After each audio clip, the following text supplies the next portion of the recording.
네, 여러분 반갑습니다. 박주민 의원님이 사회를 보는 모습은 역시 잘 어울리지 않는다라는 느낌입니다. 사회를 보실 게 아니라 토론을 맡아주시거나 아니면 현장에 가 계시거나 둘 중 하나 하셔야 되는데, 확실히 아주 간결하고 짤막한 그런 도입이었습니다. 또 우리 표창원 의원님이 좌장이신데 역시 아주 타이트한 그리고 치열한 그런 토론의 자의 한 분으로 모셔야 되는데, 좌장으로 이렇게 비껴, 사실은 좌장은 모든 토론의 결론을 내고 그렇게 해주실 거죠? 네. 그렇게 기대해 드리겠습니다. 제가 이용주 의원님과 대표 발의는 제 이름으로 되어 있습니다만, 정치적으로 이제 이용주 의원님과 함께 고위공직자 비리 수사처 법안을 대표 발의했습니다. 제가 오늘 이 제 법안을 설명하는 것은 재미없기 그지 없을 뿐더러 우리 국민 여러분들의 관심, 또 언론인들의 관심이 아닐 겁니다. 그렇기 때문에 제 법안의 주요 내용은 그냥 간단하게, 아주 간단하게 설명을 드리고, 저에게 주어진 시간은 얼마죠? 그렇게나 많이요? 이내에서 해주시면 됩니다. 예, 간단하게 설명을 드리고, 오늘 조금 논쟁적인 문제 제기를 한 3가지 점에서 좀 해보고 싶습니다. 먼저 제 법안의 핵심은 고위공직자의 범위에 있어서 경찰 같은 경우에는 경무관급, 또 군 같은 경우에는 장관급 장교, 그리고 공공감사법상의 정무직 공무원, 대략은 한 1급 이상이지만, 예를 들어서 특정직 같은 경우에는 3급 이상 이렇게 범위가 되어 있고, 이 고위공직자의 범위와 관련해서는 우리 법무검찰개혁위원회에서의 건거안이나 참여연대안이나 양승조 의원님한 노회찬 의원님안이 큰 골격에서는 같지만 세부적인 내용에서는 차이가 있다는 점을 말씀드립니다. 이 얘기는 무슨 얘기냐 하면, 우리가 고위공직자 비리수사처를 도입하는 데 있어서 고위공직자의 범위에 관해서 무슨 바이블처럼 반드시 이렇게 해야만 되는 그러한 원칙이나 어떤 그러한 괴가, 그러한 규범이 있지 않다라는 말씀을 드립니다. 즉 아주 유연하게 얼마든지 그 고위공직자의 범위를 접근할 수 있고 처리할 수 있다라는 말씀드립니다. 그 다음에 적용 범죄에 있어서도 제 법안에는 김영란법, 소위 청탁금지법이죠, 위반 범죄가 들어가 있는 반면에 또 법무검찰개혁위원회의 권고안에는 김영란법은 빠져 있고, 반대로 국정원법이나 공직선거법 위반, 지금 국정농단과 관련해서 국정원에 매우 주목을 받는 범죄들이 열거되어 있다. 또 하나 특기할 만한 점은 검찰과 경찰 공무원은 모든 범죄가 다 고위공직자 비리 혹은 범죄수사처의 적용 대상으로 되어 있다, 이런 말씀을 드립니다. 소속을 제가 오늘 좀 강조를 드리는데요, 소속은 어느 법안이나 전부 다 어디에도 속하지 않은 독립적인 기구로 구성이 되어 있습니다. 구성은 제 법안 같은 경우에는 특별검사, 고위공직자 비리수사처의 특별검사가 한 20명 내 규모를 전제했는데요, 법무검찰개혁위원회의 안은 최대 50명, 그리고 수사관인 최대 70명, 매우 규모가 크다. 여기서 저는 오늘 제가 논쟁적인 어떤 주제와 관련돼서 제안을 이따가 좀 드리도록 하겠습니다. 처장의 임명과 관련해서는 제 법안은 단수로 7인의 국회 7인의 추천위원회에서 단수로 모아가지고 대통령께 임명을 요청드리면 대통령이 임명하는데, 그러니까 결국은 대통령 임명권은 사실상 형식적인 것에 불과하다, 이런 안인데요, 법무검찰개혁위원회는 또는 참여연대 안도 2분을 추천위에서 추천하고 그 중에 한 분을 대통령이 고르는 그러한 구조를 취하고 있습니다. 마찬가지로 이 부분도 정치적 중립성 혹은 권력과 유착, 이런 부분에 대해서 야당이 만약 문제 제기를 한다면 얼마든지 단수 추천, 또 추천위원회의 새로운 구성, 이것도 얼마든지 좀 유연하게 바라볼 수 있다, 이런 말씀을 드리겠습니다.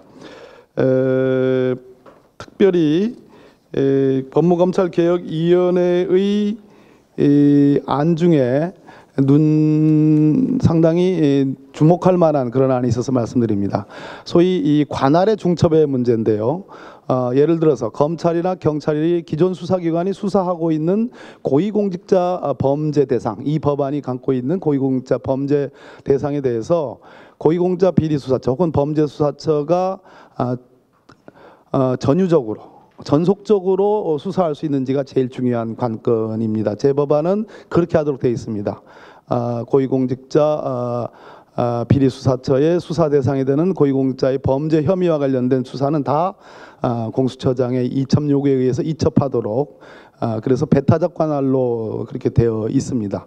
반면 법무검찰개혁위원회는 소위 우선수사권이라는 개념, 참여연대도 이 개념을 동의하는 것 같은데요. 우선수사권이라는 개념을 둬서 예를 들어서 검찰이 대기업 범죄를 수사하다가 강제처분을 받습니다. 강제처분에는 인적강제처분과 물적강제처분이 있는데 인적강제처분은 알다시피 구속영장이고요. 물적강제처분은 압수수색영장, 통신조회라든지 또는 계좌 추적이라든지 이런 것들이 물적 강제처분에 해당하는데 이러한 강제처분을 법원으로부터 영장을 받아서 수사에 들어간 사건에 지금 법무검찰개혁위원회는 조금 모호합니다. 그냥 우선수사권이라고 돼 있고 그 구체적인 내용은 제가 이따가 한번 우리 임수빈 변호사님께 좀 듣고 싶은데요. 저는 그냥 기업범죄를 수사하다가도 물적 강제처분, 즉 압수수색 영장이라든지 계좌 추적이라든지 또는 통신조회를 단행해서 거기서 고위공직자와 관련된 단서가 나왔다. 그런 경우는 계속 당해 수사기관, 즉 검찰이 계속 수사하도록 둘 수 있는 거.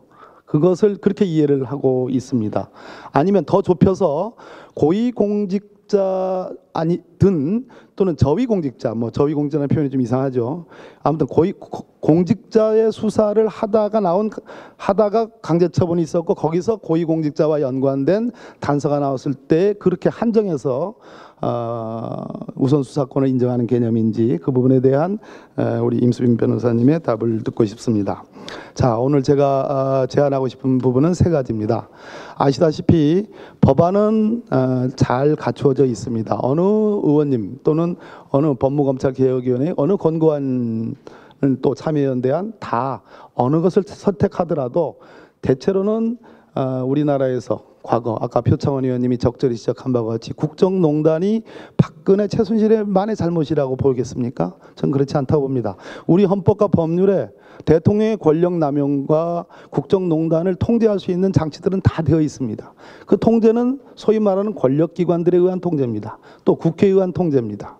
그 통제가 제대로 이행되지 않았습니다. 제일 첫 번째로는 국정원, 검찰, 경찰, 감사원, 국세청 등등의 어떤 사정기관들이 정보를 일상적으로 수집을 합니다. 그런데 그 정보가 정치 사찰 정보고 민간인에 대한 어떤 사찰적인 그런 정보 수집이지 권력을 감시하고 권력 남용, 권력의 일탈을 감시하는데 책임을 방기했기 때문에 저는 국정농단이 가능했다고 보는 사람입니다. 그런 차원에서 과거에 그랜저 검사니 벤처 검사니 수많은 검찰의 오욕사를 거론하지 않더라도 이러한 대한민국의 중추적 사정기관은 여러 군데를 두어서 그 여러 군데의 중추적 사정기관이 견제와 균형의 원리를 통해서 나라를 깨끗하게 하고 청렴하게 하고 그럼으로써 국가 경쟁력을 높이는 것은 지극히 당연한 과제다라는 말씀을 드립니다.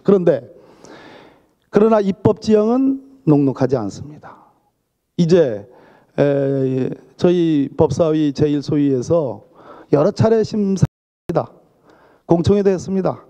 그러나 단 한 발도 나가 있지를 못합니다.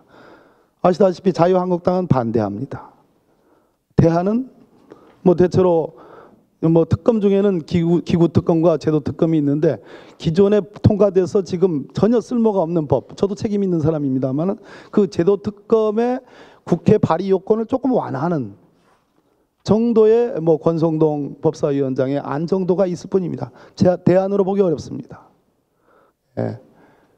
반대만 있을 뿐입니다. 자, 바른정당은 내용적으로는 공수처 법안을 바른정당이라 하긴 좀 그렇습니다만 오신환 의원 같은 경우는 공수처 법안에 대해서 대체로 큰 개괄적인 부분에서는 동의를 합니다. 그러나 절차적으로 이것이 수로 붙어가지고 다수를 확보하지 못했을 때 우리 국회법상의 선전화법 조항이 있는데, 그럼 안건조정위원회나 신속처리 안건으로 가기 위해서는 5분의 3의 동의가 필요합니다. 그러한 절차적 동의에는 또 소극적입니다. 국민의당은 뭐 저하고 같이 법안도 같이 냈고 전체적으로 공수처 법안에 대해서는 내용적으로나 절차적으로는 동의합니다. 자, 입법 지형이 만만치 않습니다. 아니, 오히려 암울하다고 보는 것이 맞을 겁니다. 예. 그러나 우리 국민들 80% 이상이 공수처를 도입을 하라는 겁니다. 이것은 이론의 문제도 아니고 이제는 검찰 개혁의 알파의 오메가가 됐습니다. 상징이 되어버렸습니다.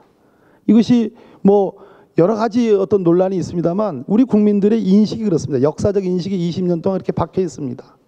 그럼 이 제도는 도입을 해야 됩니다. 그리고 이론적으로 이것이 뭐 아카데믹하게 어느 것이 옳으냐 그러냐 이런 논란이 있을 수 있겠으나 이제는 그러한 논란의 문제가 아니다라는 말씀을 드립니다. 그런데 그러면 이 어려운 입법적 지형을 어떻게 통과할 것이냐. 저는 자유한국당, 바른정당에 긴급하게 간곡히 호소를 드립니다.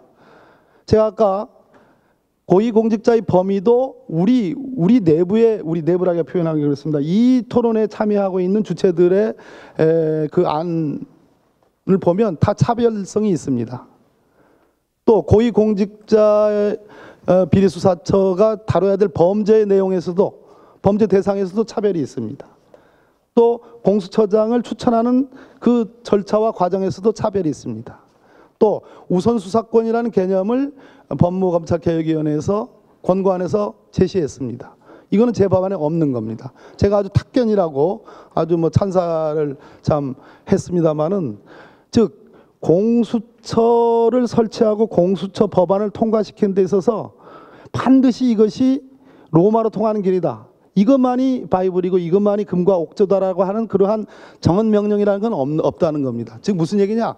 큰 방향에서 검찰에게 수사권과 기소권과 공소유지권과 집행권이 독점되어 있는 현재의 구조를 변화시킬 수만 있다면, 그래서 기관 간 견제와 균형을 통해서 청렴한 나라, 깨끗한 나라를 만들 수만 있다면, 반부패를 통해서 국가 경쟁력을 확보할 수만 있다면, 저는 어떤 형태의 완전히 공수처의 근본 취지를 몰각시키는 것이 아니라면은 충분히 유연하게 협상할 수 있다. 그 첫 번째는 헌법상의 삼권 분립에 위배된다라는 주장을 합니다. 어디에도 속하지 않기 때문에. 우리나라 국가인권위원회는 어느 부에도 속하지 있지 않는 기구입니다. 그러나 위원회 조직이고 집행조직이 아니고, 반대로 공수처는 집행조직이기 때문에 집행조직이 입법행정사법에 속하지 않는 독립된 그러한 기구가 가능한가에 대한 반론이 있습니다. 자유한국당 쪽에서 나오는 얘기인데요.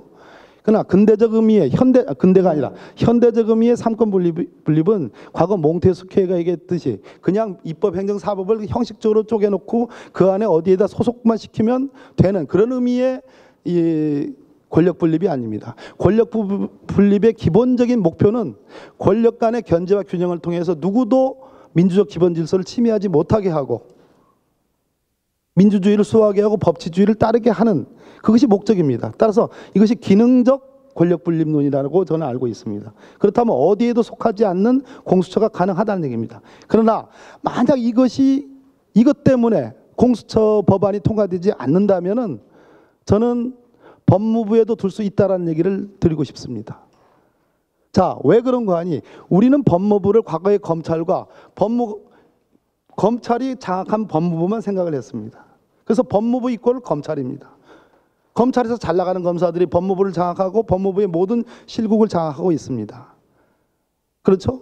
법무부에서 실국장을 하고 잘 나가는 검사들이 다시 일선 검찰로 돌아가가지고 특수부에 뭐 내놓으라 하는 그러한 검사장이 되고 뭐 중앙지검 1차장, 2차장, 3차장이 되고 그러는 것이 현실이었습니다. 그러나 문재인 정부에서 법무부는 탈검찰화하고 있습니다. 이미 시행되고 있습니다. 법무실장, 외국인 정책본부장 다, 또 인권국장, 아직 외국인은 아직 안 돼 있죠. 됐나요? 탈검찰을 하고 있습니다. 그렇다면 법무부 장관으로부터 법무부 장관의 지위로부터 독립된, 그러나 소속만 법무부에 되어 있는 형태의 공수처는 저는 고안 가능하다고 생각합니다. 소속만 법무부가 되어 있고 모든 지위 복종관계, 간섭관계를 절연한, 단절시켜 놓은 그러한 형태, 이것도 고려해 볼 수 있다. 두 번째, 수사기소 분리론. 우리 표창원 의원님이 가장 강력한 경찰 수사권 독립, 수사구조 개혁론자십니다. 그러한 법안도 냈습니다. 수사는 검찰이 못하게 하는 겁니다. 수사는 전부 다 경찰에게 이관하고, 검찰은 경찰이 수사한 사건을 기소 유지에 필요한 범위 내에서 리뷰하고 공소 유지하고 집행하는 그러한 것을 전제로 합니다. 현실적으로 가장 이상적인 아닐 수 있습니다. 그런데 몇 가지 전제가 있습니다. 그것을 오늘 말씀드리기 어렵고, 그런데 매우 눈여겨볼 대목은 있습니다. 수사기소 분리론이라는 겁니다. 국정원도 정보와 수집 분석 부서를 분리해놓고 있습니다. 예를 들어서 정보 수집과 분석 부서를 한 군데 놓으면, 내가 옆에 늘 같이 근무하는 표창원 정보 수집관이 수집해온 정보를 박범계 분석관이 같이 분석한다면 우리 둘이 사이에는 친한 친구인데 그 정보의 퀄리티, 그 정보의 질에 대한 제대로 된 판별이 안 되는 겁니다. 마찬가지로 수사를 제대로 했는지에 대한 1차적인 모니터링을 검사로 하여금 하게 하는 겁니다. 그래서 이것이 공소 유지가 될 만한 감인지 아닌지, 수사가 제대로 되어 있는지 안 되어 있는지, 이것을 검사가 수사한 사건은 검사가 복귀해 보는 겁니다. 이것은 표창원 의원님이 동의하지 못하는 수사기소 분리론입니다. 그죠? 그런데 이것을 다시 정밀하게 들어가 보면 검찰 내에서도 견제와 균형이 가능하다. 그러면 공수처, 지금 고위공직자 범죄수사처 안 중에 우리 임수민 변호사님이 주도해서 작성한 안으로 보여지는데, 그 안에 보면 50명의 특별검사과 70명의 특별수사관의 방대한 규모로 되어 있습니다. 공소유지에 충분하게끔 지금 설계를 해 놓으신 겁니다. 그렇다면 공수처 안에서 수사기소를 분리하자는 겁니다. 공수처 안에 조직 형태를 수사 파트와 공소유지 파트를 분리해서 그 안에서 내부 통제를 해보자라는 수사기소 분리에 변형된, 축소된 형태의 그러한 논의도 가능하다는 말씀을 드립니다. 세 번째, 아까 우선수사권의 개념을 저는 이렇게 이해한다고 말씀드렸습니다. 강제 처분을 대상 범죄와 관계없이, 대상 범위와 관계없이, 예를 들어서 저 지방의 조그만 공기업, 아니 지방의 또 토를 수사하다가, 지방 토를 수사하다가 거기서 나온 강제 처분에 의해서 문제되는 고위공직자 범죄수사처의 대상 고위공직자에 대한 범죄 혐의가 드러난 경우에는 그걸 수사를 못하게 하고 바로 공수처로 이첩해. 그럼 이첩을 받아가지고, 이첩하는데 시간 걸리죠? 이첩을 받아가지고 공수처가 그 사건을 검토하는데 시간 걸리죠? 수사 개시하는데 그 사이에 증거는 다 인멸됩니다. 그럼 수사의 효율성이라는 관점에서 계속 당의 검찰 혹은 당의 경찰이 수사하게 하는 것이 마땅할 겁니다. 저는 그렇게 해석을 합니다. 그런 범위로 넓혀놓는다면 저는 검찰이 크게 이것을 반대하거나 불만을 가질 사항이 아닙니다. 문제는 왜 이것이 좋은 거 하니? 그럼 고위공직자 비리수사처는 뭐냐? 자, 검찰이 어떤 사건에 강제 처분을 하거나 또는 임의 수사를 해가지고 수사의 단서를 잡고 내사를 하는 것을 어떤 기관도 보질 못했습니다. 지금까지. 없습니다. 경찰이 볼 수 있었습니까? 그냥 법원만이 유일하게 소위 영장을 통해서 법원만이 보지만, 아시다시피 법원은 집행기관이 아닙니다. 어떤 기관도 보질 못했습니다. 과거에 제왕적 대통령 때 대통령에게 보고되죠. 대통령이 이래라 저래라 간섭하고 그러는 거 아니겠습니까? 자, 이 사건이 이러이러한 사건이라고 고위공직자 비리수사처, 범죄수사처장에게 보고된다는 거. 그래서 우리 검찰이 지금 이렇게 수사하고 있는데, 지금 고위공직자 범죄수사처의 대상이 되는 고위공직자와 관련된 수사 혐의가 단서가 나왔다. 그래서 우리는 계속 수사하고 싶다. 그것을 알려주는 거. 그래서 고위공직자 범죄수사처에서 처장을 중심으로 한 그러한 다른 기관이 그것을 알고 있고 보고 있다는 거. 저는 그거는 엄청난 변화라고 봅니다. 마음대로 할 수 있겠습니까? 그 사건을? 그런 측면에서 오늘 제가 세 가지 그러한 도발적인 그러한 문제 제기를 하면서 정말로 이번 기회에, 이번 11월 국회에서 공수처 법안이 어떤 형태로든 간에 골조를 크게 와해시키지 않는, 골조를 크게 손상시키지 않는 범위 내에서의 정말 이 법안이 통과되지 않으면 우리는 우리 모두는 전부 다 정말 우리 국민 80%가 넘는 지지를 받고 있는 국민의 염원을 외면하는 거고 역사의 죄를 짓는 길이다. 이 말씀으로 제 발제를 마치겠습니다. 네, 고맙습니다. 네.